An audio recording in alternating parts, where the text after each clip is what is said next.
Hi everyone, this is Stephanie at Hightower Stitching with today's tutorial of a great little quilt. It's very colorful. And so I'm going to go ahead and start. And it's going to be a lot of me talking this time and little demonstration on the sewing, but some pointers. And I think this is a fun quilt. This is from McCall's Quilting. September, October, I went back, I pulled out a book and I said, let me see if I find something. And it was 2012 and page 36. And this is a picture of it from the magazine. And you can see it's very colorful. This version is very colorful. And it's fun to work with, and it make a great scrappy quilt because mine is almost like a scrappy quilt. And so let me tell you a few things. I've got it all summarized into a couple of points that you'll want to know.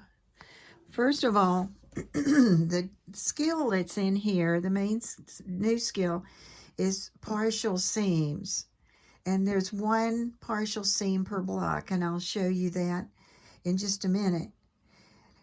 There are bands that go together, and they are 1.5 inch wide and 12.5 inches long. The quilt itself is 52 by 70. The center block we're going to see is 6.5 inches. There are two borders. If you remember, there was the red border, and the red border is 2.5 inches wide. And then this other border is 6.5 inches wide. And each block, and a block is right here. This is made out of 6 blocks. So that tells you something, and it does. These blocks are 18-inch blocks, and you only need 6 of them. And this, I always look at this when I'm starting to get ready for a quilt because I want to know how much material it's going to take for the backing. That gives me a real good sense of what size it is. And this one takes 3 5/8 yards of fabric. So that's sort of a throw to me size. Your fabrics are going to go from the darks and then from the lights, because you're going to want that contrast. And if you look at the picture, you can see the lights, you can see the darks. And then one thing that you want to remember is that there's the dark strip. I always started with a dark strip.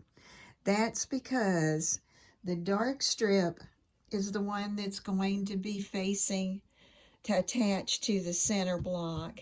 And if you can see, there's dark green, dark red, dark red, dark red, and that helps to give it the flow. And so that's always the dark one. And it's easy to keep up with when you're setting up your strips. So that's what I want to show you. And that's a lot, I know, but it's there on that front page, and you can always just refer back to it. So the first thing I did is I decided you have to decide a prominent pattern that you want to use, that you're going to pull your colors from and add to your colors, thinking about darks and lights. So the first thing I did is I've been looking at, had this piece of fabric, and it's so pretty, and it's got yellow, it's got purple, it's got a rust and a darker rust, excuse me, and a lot of greens. So I said this might be the way to go. Plus, I was going to make sure that became either the 2.5 inch border around the main quilt, and then come up with what I was going to do for the 6.5 inch, which is very wide. Okay, so then I said, I'm going to go to my block in the center. What's going to be the block that's going to hold the everything together. And that 6.5-inch block, I had this really pretty yellow. I said, I love that. And so that became my 6.5 in the middle.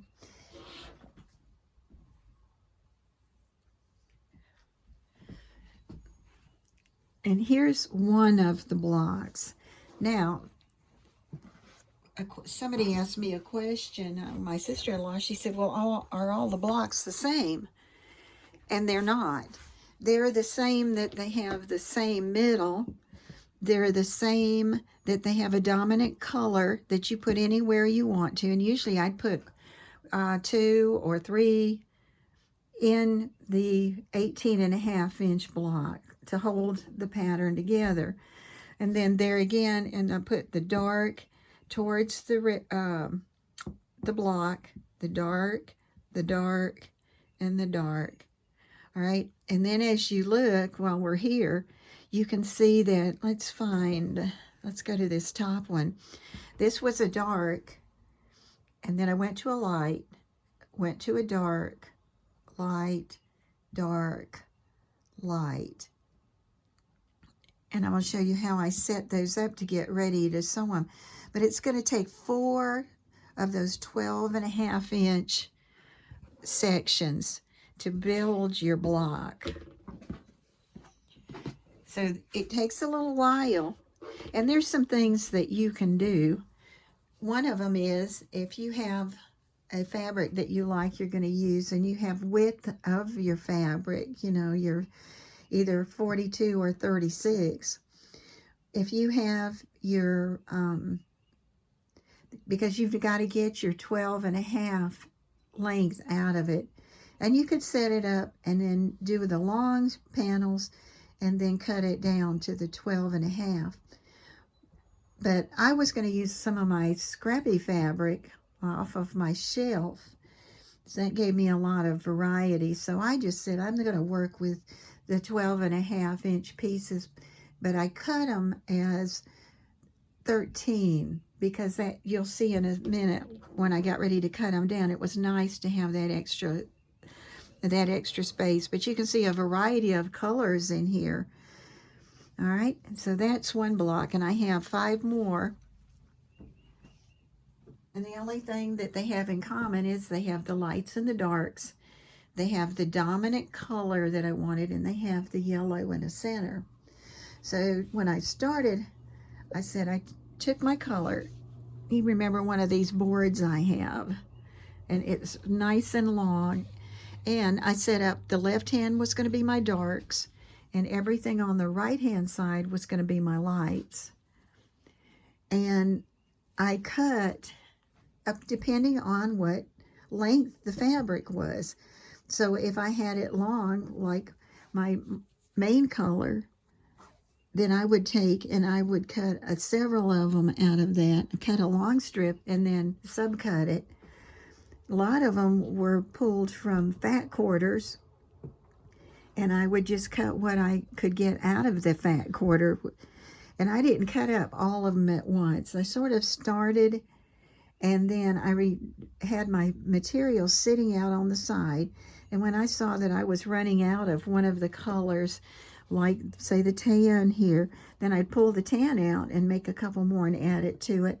And as I went, I also was adding new pieces to it, or new colors, that I went into a dark blue, or I went into this brighter yellow. And that could either be a dark, or it could have been in the light, and I tended to make it a dark.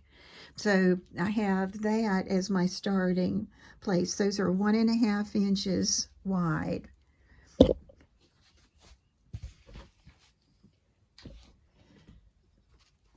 So I wanted to get ready to sew. So I took my other board, which is about 35 by 12 inches, and I started setting them up. And I said, first, and I actually got on this board that I could set up 4 sets, which would be 1 block. And I always started with the dark that was going to be towards the center. So there's my dark, there was my light, there was my dark, there's my light, there's my dark, there's my light. Then I had the next set, and lots of times I'd put dark, dark, dark, dark. Then I'd go back and put light, light, light, light, because that helped me to watch what I was doing with the patterns. And in this particular one right now, I can see I don't have my dominant color. And so looking at it, I can come back and change this out if I want that one in there, or if I want it in there. And if you want to add another one, you can.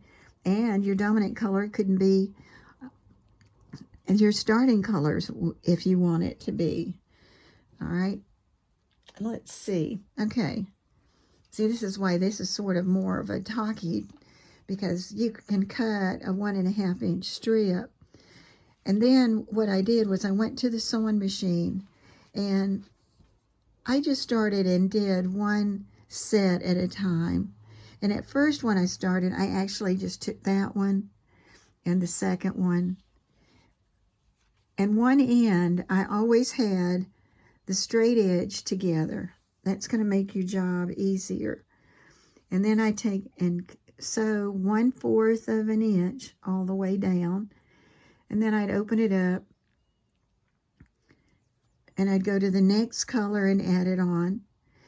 And then a little bit later, I did where you could sew this pair, sew this pair, sew this pair, and then come back and sew those together.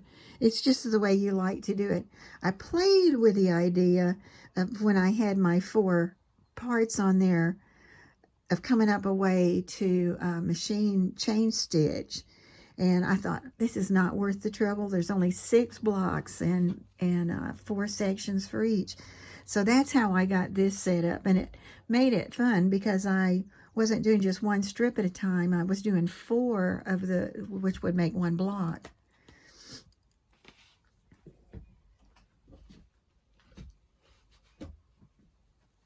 Okay, and here's a sample. I've got 1 block left for the quilt. That's why I stopped in doing this today, because I wanted to show you where I was, but I didn't want to make 2 of these right now. I don't have time. So I said, I've got it to the place where you can see everything that goes in it. And so here's one of my strips. Now, there's a couple important things to do with the strip. And you remember I talked about putting the straight edge that you have on one end. And this one was really in good shape. But the first thing I would always do is lay it down. Take my cutter, line it up. Try not to knock the phone. Okay. And you can line your top up with your top. But don't worry about, like this, you're going to see this is off, and I'm going to show you what we're going to do with that. So the first thing I did was just take and straightened up the top.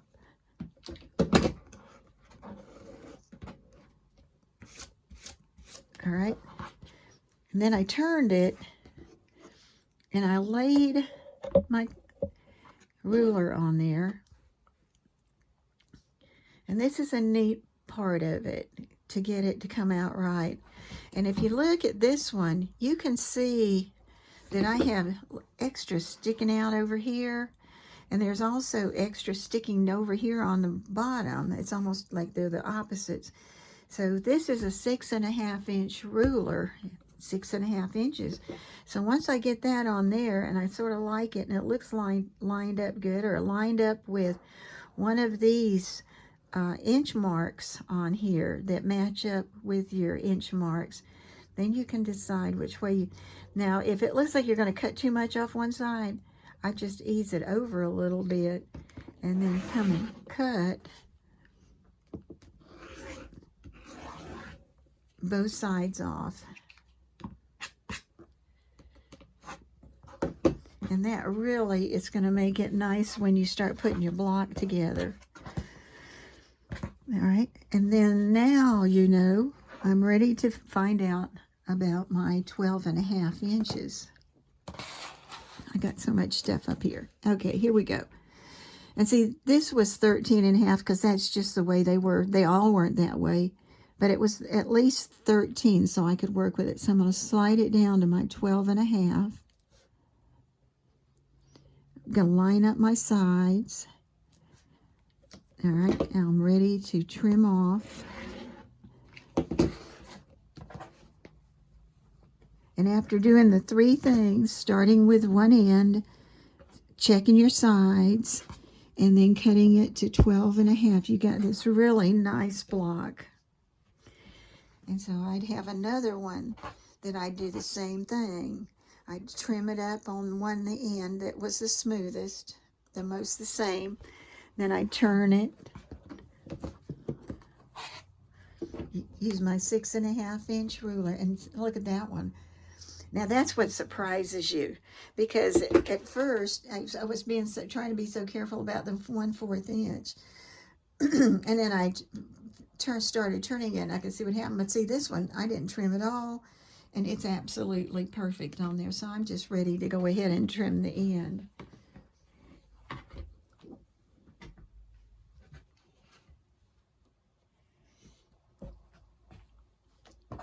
Okay, let's take the nice one. All right, here is my 6.5-inch square, and I've gone down and I've marked off 3 inches. This is where your partial seam comes in. Make sure which one I've got. All right, that's a little bit over 3, so this is a little bit over 3. And that's not going to matter, but it's close to half, so that's a good thing. So you lay it down. All right, now remember that your dark strip, it's going to lay next to your block. So for the very first block, have your top, if you're looking at it in the front way, which is what I would do. Here's your block, here's your strip, and they're laying next to each other. Then just simply flip your piece that you've just finished, all right, and then flip it back and line it up. See, it's already lined up, and there's my 3-inch mark. All right, so what you want to do is go to the sewing machine and stitch 1/4 of an inch down to where you stopped. Down, well, now you're stopping at your stop sign there. All right, and then when you open it up, that'll be there, but that piece will be open at the bottom, and that's no problem. It doesn't matter now. So what you're going to do is you're going to go clockwise, and you're going to take the next one that you've got cut, and it's all cut, and you're going to lay your dark against the top,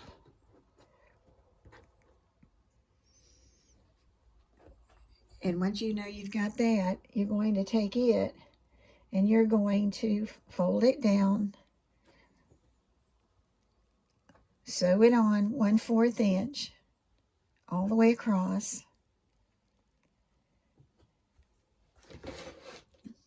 and then I don't have the next piece, so because I haven't put it together yet. And then you're going to automatically see that your next piece is going to go here with the dark facing this way. Flip it over and put it on. And then you come to the end because you have, let's see, I was trying to think of a way to do that. I'll show you on the big block in a minute. But you've got this one. Then you've added this one, which is sticking out over on the right-hand side.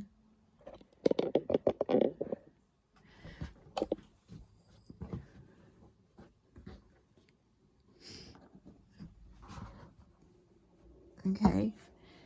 There's another, that last one we've put right here, and it's going to come down to here. Well, that means you've got your last piece to do, but we're still going to keep going the way we were.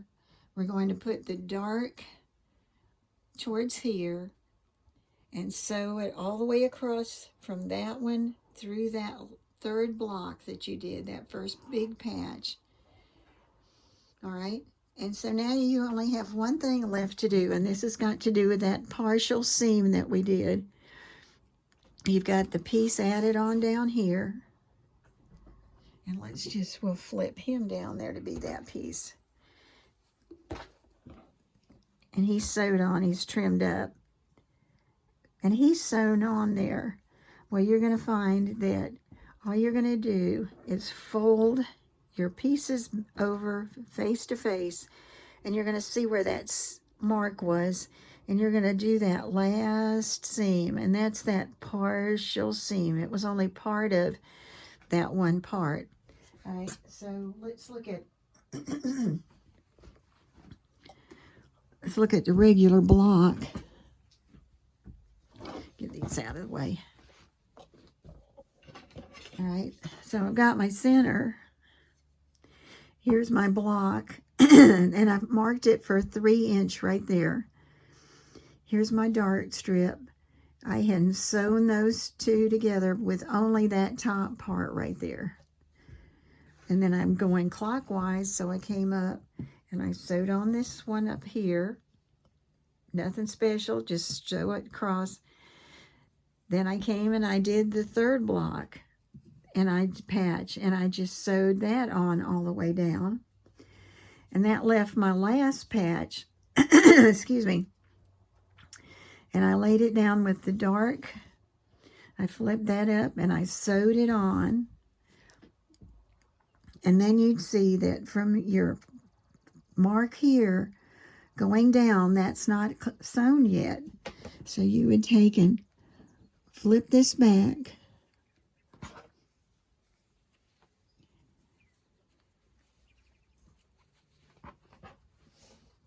and sew it going down. And I may have turned this, and it's at the other side, but the point is that you start there. There it is. You start at the 3 inch and you sew it down.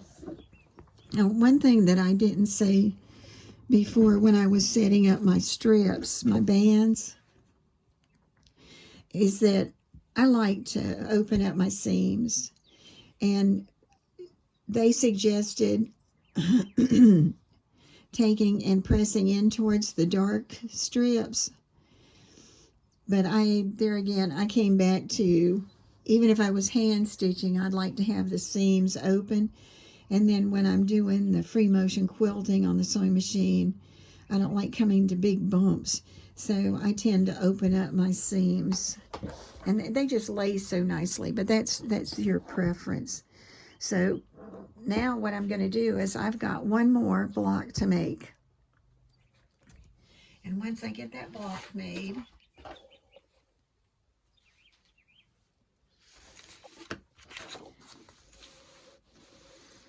I'll be ready to put all 6 of my blocks together, and then put, hopefully that pretty bright color is going to be my 2.5 inch all the way around.